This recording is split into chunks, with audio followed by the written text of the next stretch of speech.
We talk about pain, we talk about treatments, we talk about comfort measures, medications, and care plans.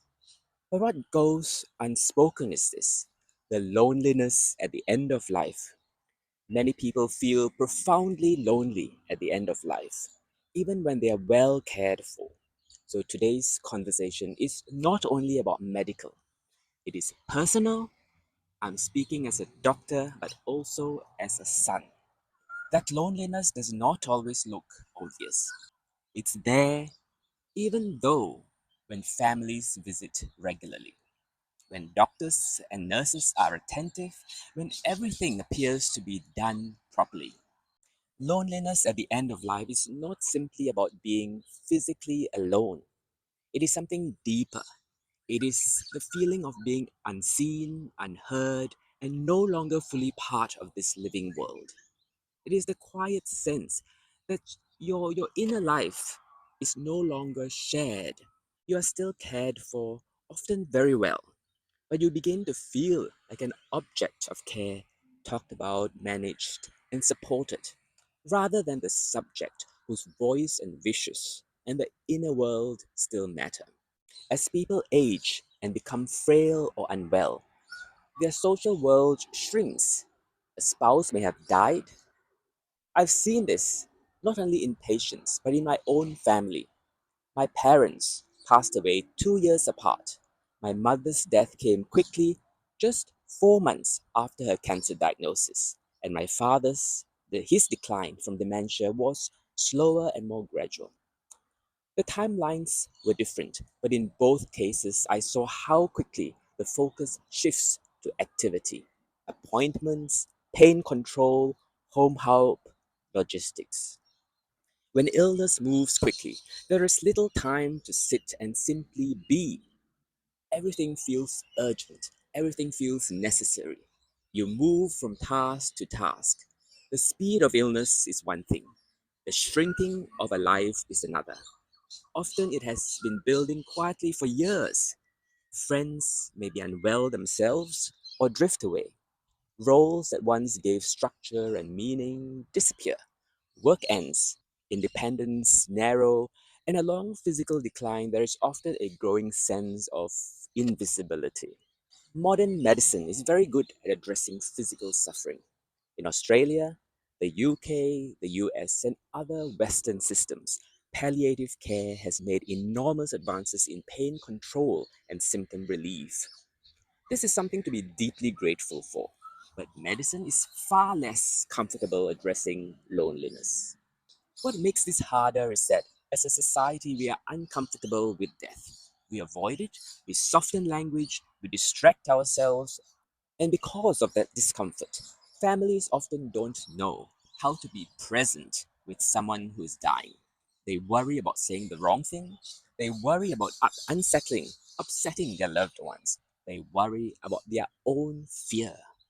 So they talk about logistics instead of meaning. They talk about appointments instead of memories, treatment, what can be done, what should have been done. They talk around death rather than with it. And unintentionally, this can deepen loneliness. After my mother died, my focus shifted almost immediately to planning my father, moving him from the retirement village into aged care, filling up forms, organizing finances, and navigating the system. These were important tasks. They had to be done. But looking back, I can see how easily practical responsibility can crowd out presence. And when you are coordinating care, you can feel busy, even efficient, but efficiency does not always protect against loneliness. Palliative care, aged care, has long recognized suffering is not only physical pain. When symptoms are well controlled, people can still suffer socially and emotionally. And loneliness is a big part of that. Across cultures, across countries, across belief systems, one theme appears again and again. People approaching the end of life want to be felt, want to be heard. They want their wish to matter. They want to be seen as a whole person, not just a patient. And when wishes are not spoken, loneliness grows. The other side, The other subtle form of loneliness that emerges at the end of life, it is the loneliness of protecting others. Many dying people sense the fear, the sadness of those around them.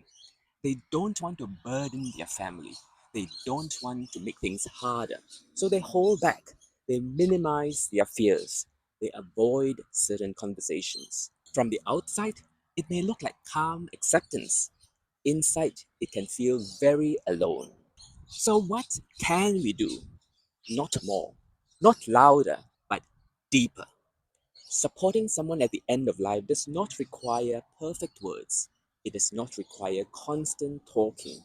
Very often, it requires presence, touch, and sharing. Presence means sitting without rushing to fill silence.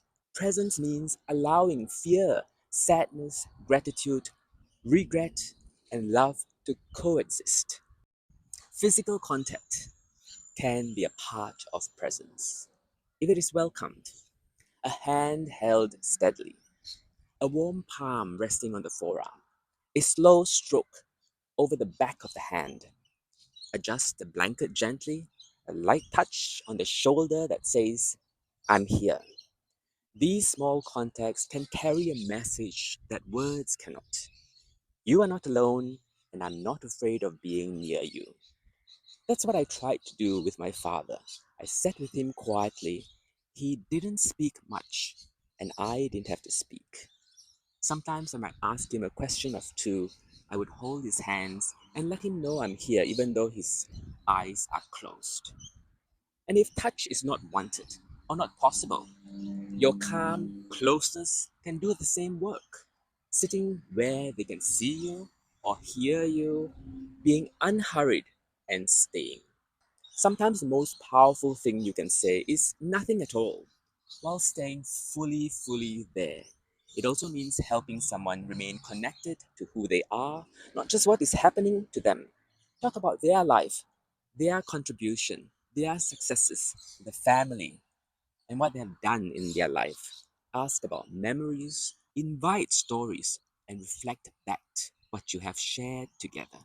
These are not sentimental acts, they are grounding acts. They remind someone and that they still have shape, continuity, and meaning now.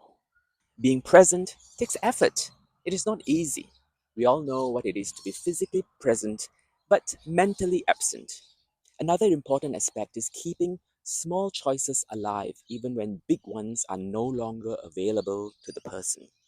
At the end of life, dignity often lives in the small decisions.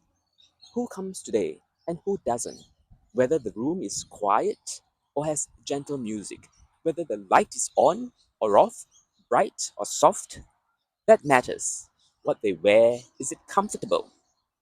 What they eat, if they don't feel like eating or if they feel like eating, whether they want conversation or just company. Even the ability to say, not now, can be a form of dignity. These are not just minor details, they are always ways that the person still feel like a person. Loneliness is not always something that can be removed. Sometimes it is real and unavoidable, but it can be held. There is a profound difference between being lonely and being alone with someone. When someone feels another person is willing to stay with them in discomfort, in uncertainty and silence, something shifts. The loneliness may still be there, but it no longer dominates the space. I want to say something gently to those of you who are carers, partners, children, or friends walking alongside someone who's dying. If you feel unsure, you are not failing. If you feel you don't know what to do, you are human. I felt that way too. I felt unsure, I felt afraid, and sometimes I didn't know what to do. You're only expected to make this less lonely. Writing and thinking about this affects me more than I expected. These are memories that are not neutral. I speak about this as a doctor, yes, but I also, as a son, has walked through rapid loss and slow decline. But today, I just want to leave you with this.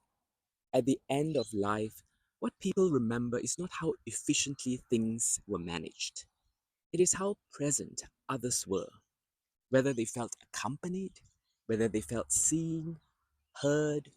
Care matters, medicine matters, skill matters, but connection matters just as much. Just as much. And sometimes simply staying is the most powerful way, the most powerful form we can have. Thank you for listening.